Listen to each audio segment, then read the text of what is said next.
Tragedi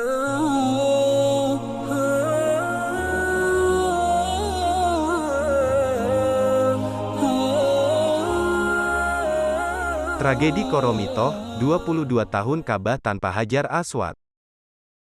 Bagi umat Muslim, Hajar Aswad bukan batu hitam biasa, tetapi benda yang sangat mulia dan dikeramatkan.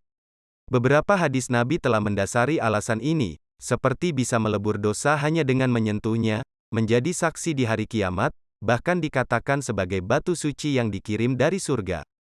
Dari sederet fadilah itulah Hajar Aswad menjadi salah satu ikon sakral bagi umat Muslim. Tahukah Anda, dalam perjalanan sejarah, batu yang amat dimuliakan itu pernah dicuri oleh sekawanan perampok yang menyebabkan Ka'bah tanpa Hajar Aswad dalam waktu 22 tahun. Tidak saja hilangnya batu suci itu, bersamaan dengan peristiwa tersebut terjadi pula pembantaian massal jamaah haji dan penduduk Makkah secara umum. Tragis. Para sejarawan mencatat peristiwa ini dengan detail dalam kitab-kitab tarikh mereka, seperti Ibnu Katsir dalam Al-Bidayah wan Nihayah, Ibnul Atsir dalam Al-Kamil fit Tarikh, Ibnu Jari At-Tabari dalam Tarikhul Umam wal Muluk, dan sejumlah sejarawan lain yang tidak bisa disebutkan satu persatu. Ibnu Katsir dalam Al-Bidayah wan Nihayah cukup objektif dan komprehensif mengisahkan sejarah ini. Sebelum lanjut, jangan lupa klik tombol subscribe terlebih dahulu agar tidak ketinggalan kisah-kisah menarik selanjutnya. Suatu ketika, di musim haji tahun 317 Hijriyah atau 886 Masehi, segerombolan perampok datang ke Makkah untuk berbuat onar. Mereka merupakan kelompok Koromitoh, yaitu termasuk Syiah Ismailiyah, di bawah pimpinan Abu Tahir Sulaiman bin Abu Said al-Husain al-Janabi. Keberadaan mereka sangat ditakuti. Mendengar namanya saja, orang-orang Makkah segera mengamankan diri masing-masing. Kebetulan, jamaah haji dari Irak di bawah pimpinan Mansur ad-Dailami yang pada tahun ini ke Makkah menjadi sasaran empuk mereka. Tepat pada hari Tarwiyah, 8 Zulhijjah, orang-orang Koromitoh merampas seluruh harta jamaah, bahkan tak segan membantai siapa saja jamaah yang mereka temui. Banyak jamaah yang terbunuh. Mayat-mayat mereka kemudian dibuang ke sumur Zam-Zam, ada juga yang dikubur di Tanah Haram dan lokasi Masjidil Haram. Tanpa dimandikan, dikafani, ataupun disalati. Tidak habis pikir, di bulan Zulhijjah yang dimuliakan, termasuk Asyurul Hurum, di Tanah Suci Makkah, bahkan di dekat Ka'bah, Koromitoh melakukan semua itu seolah merasa tak berdosa, sesal sejarawan Muslim Ibnu Katsir dalam Al-Bidayah wan Nihayah. Abu Tahir membenarkan aksi jahatnya itu dengan legitimasi teologis, membawa nama Allah untuk melakukan pembunuhan. Bahkan dengan jumawa ia menantang tentara burung ababil yang dulu pernah membinasakan Abraha saat berniat menghancurkan Ka'bah. Entah apa yang merasuki Abu Tahir dan kerocok-kerocok Koromitoh itu, sampai-sampai kelakuannya seperti orang kesetanan. Abu Tahir sampai memerintahkan pasukannya untuk mencopot pintu Ka'bah, merobek-robek kiswahnya dan dibagikan ke pasukannya seolah bangga merayakan kemenangan. Ia juga menyuruh seseorang untuk menaiki bangunan suci itu dan mencopot talangnya. Karena itu, orang tersebut jatuh tanpa sebab hingga meninggal. Abu Tahir membiarkan talang Ka'bah di posisinya. Hingga akhirnya ia menyuruh seseorang untuk mencongkel Hajar Aswad dari Ka'bah dan membawanya pulang. Jelas ini masalah serius bagi umat Muslim. Ka'bah tanpa batu sakral itu rasanya sangat janggal.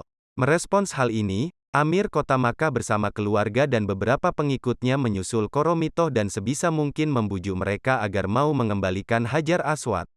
Sampai-sampai Amir rela memberikan seluruh hartanya asalkan batu hitam itu mau dikembalikan. Abu Tahir tidak menggubris permohonan sang Amir. Bahkan Amir, keluarga, dan sejumlah pengikutnya tersebut dibantai abis. Tampaknya pasukan Amir bukan apa-apa di hadapan rombongan Koromitoh yang kuat dan bengis itu. Bersama pasukan Koromitoh, Abu Tahir dengan bangganya membawa pulang banyak harta jarahan dan Hajar Aswad di daerahnya, wilayah Hajar. Sejak saat itu Ka'bah tanpa Hajar Aswad selama 22 tahun. Afiliasi Fatimiyah. Naga-naganya kelompokan Koromitoh ini sebenarnya orang-orang kafir dan zindik yang selama ini belum banyak orang tahu. Demikian Ibnu Katsir menuliskan. Mereka berafiliasi dengan kelompok Fatimiyah yang pada tahun itu berkuasa di wilayah Afrika bagian selatan tepatnya di Maroko. Pemimpin Fatimiyah itu bernama Abu Muhammad Ubaidillah bin Maimun al-Qadah yang dijuluki Al-Mahdi. Fatimiyah merupakan satu-satunya dinasti yang secara resmi mengadopsi cabang Syiah Ismailiyah. Melihat track record-nya, Al-Mahdi ini sebenarnya orang Yahudi yang berprofesi sebagai tukang emas dari daerah Salamiyah, sebuah distrik di Suriah Barat. Ia bermigrasi ke Maroko dan mengaku sebagai seorang syarif, masih memiliki nasab ke Rasulullah dari kalangan Fatimiyah. Pengakuannya dipercayai begitu saja oleh orang-orang barbar dan sejumlah masyarakat lainnya. Ia kemudian mendirikan negara yang berpusat di kota Sijil Masa, Maroko dan membuat kota baru bernama Al-Mahdiyah, dinisbatkan pada julukannya, Al-Mahdi. Kembalinya Hajar Aswad. Rupa-rupanya kelakuan Koromito ini sudah melewati batas. Sampai-sampai Al-Mahdi memarahi mereka melalui surat yang ia layangkan kepada Abu Tahir. Al-Mahdi sangat menyayangkan kecerobohan mereka. Karena, dengan demikian watak asli mereka yang selama ini tidak banyak orang tahu terbongkar sudah. Al-Mahdi meminta Abu Tahir untuk segera mengembalikan Hajar Aswad yang dicurinya setelah 22 tahun berada dalam genggamannya. Tepat pada bulan Zulhijjah tahun 339 Hijriyah atau 908 Masehi, Hajar Aswad kembali lagi ke pangkuan Ka'bah. Batu surga. Hajar Aswad merupakan batu termulia. Dia berasal dari Jannah. Rasulullah Shallallahu Alaihi Wasallam bersabda yang artinya, Hajar Aswad turun dari Jannah, dalam kondisi berwarna lebih putih dari air susu. Kemudian, dosa-dosa anak Adamlah yang membuatnya sampai berwarna hitam. Hadis Sahih riwayat Tirmidzi, disahihkan oleh Al-Albani. Tentang keutamaannya yang lain, beliau Shallallahu Alaihi Wasallam bersabda, sesungguhnya batu ini akan punya lisan dan dua bibir. Akan bersaksi bagi orang yang menyentuhnya di hari kiamat dengan cara yang benar. Hadis riwayat Al-Hakim dan Ibnu Hibban, dan disahihkan Al-Albani. Dari Ibnu Umar, saya mendengar Rasulullah bersabda, sesungguhnya mengusap keduanya, yaitu Hajar Aswad dan Rukun Yamani, akan menghapus dosa.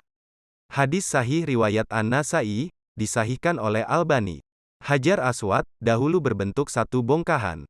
Namun setelah terjadinya penjarahan yang terjadi pada tahun 317 Hijriyah, pada masa pemerintahan Al-Qohir Bilah Muhammad bin Al-Mutadhid dengan cara mencongkel dari tempatnya, Hajar Aswad kini menjadi 8 bongkahan kecil. Batu yang berwarna hitam ini berada di sisi selatan Ka'bah.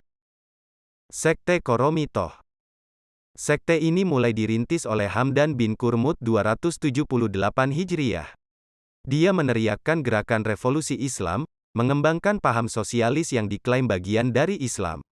Menolak setiap bentuk kapitalisme di tengah masyarakat, mengajak masyarakat miskin untuk bersatu melawan konglomerat, hingga menolak syariat haji ke Baitullah, karena merupakan lambang status sosial kekayaan di masyarakat. Kala itu ajaran ini telah menguasai Bahrain, dan di tahun 283 Hijriyah mampu menaklukkan Basrah di bawah pimpinan Al-Hasan bin Bahram, yang dikenal dengan Abu Said Al-Janabi. Setelah Hasan meninggal, digantikan anaknya Sulaiman bin Hasan bin Bahram. Dia lebih dikenal dengan Abu Tahir. Di masa pemerintahan Abu Tahir, banyak wilayah Arab yang dikuasai Koromitoh dan kekuasaannya bertahan selama 30 tahun. Demikianlah kisah tragedi Koromitoh yang memilukan. Kita bersyukur, saat ini Makkah menjadi kota yang aman. Setiap tahunnya ada jutaan umat muslim melawat ke kota suci itu untuk menunaikan ibadah haji dengan aman dan selamat.